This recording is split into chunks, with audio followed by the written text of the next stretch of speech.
ఎప్పుడైనా సరుకు కొంచెం ఉండి అంటే ఫర్ ఎగ్జాంపుల్ ఒక పండ్ల బండి ఉంది. అక్కడ అరటికాయలు ఉన్నాయి అనుకుందాం. ఓ 5 డజన్లు ఉన్నాయి. 5 డజన్లు ఉన్నప్పుడు రేటు అతను రూ. 50 చెప్పాడు. కొనడానికి వచ్చినోళ్ళు 15 మంది ఉన్నారనుకోండి. 60 చెప్తాడు, 70 చెప్తాడు, 80 చెప్తాడు. ఎంత ఎక్కువ అమ్ముకోగలిగితే అంత అమ్ముకుంటాడు. అంటే సప్లై తక్కువ ఉంది, డిమాండ్ ఎక్కువ ఉంది, ధర పెరుగుతుంది.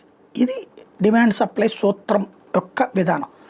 ఇప్పుడు అట్లాంటి సిచ్యుయేషన్లోనే బంగారం కూడా రేట్లు పెరుగుతాయా? ఎందుకంటే ఇప్పుడు డాలర్ని పక్కన పెట్టి బంగారాన్ని రిజర్వ్స్గా మలుస్తుంది చైనా. అట్లాగే వివిధ దేశాలు అంటే అమెరికా మీద విరక్తితో అనేక దేశాలు డాలర్లను ఇప్పటిదాకా రిజర్వ్స్గా పెట్టుకునేవాళ్ళు దాన్ని పక్కన పెట్టి బంగారాల కొనుగోళ్ల మీద దృష్టి సారిస్తున్నారు.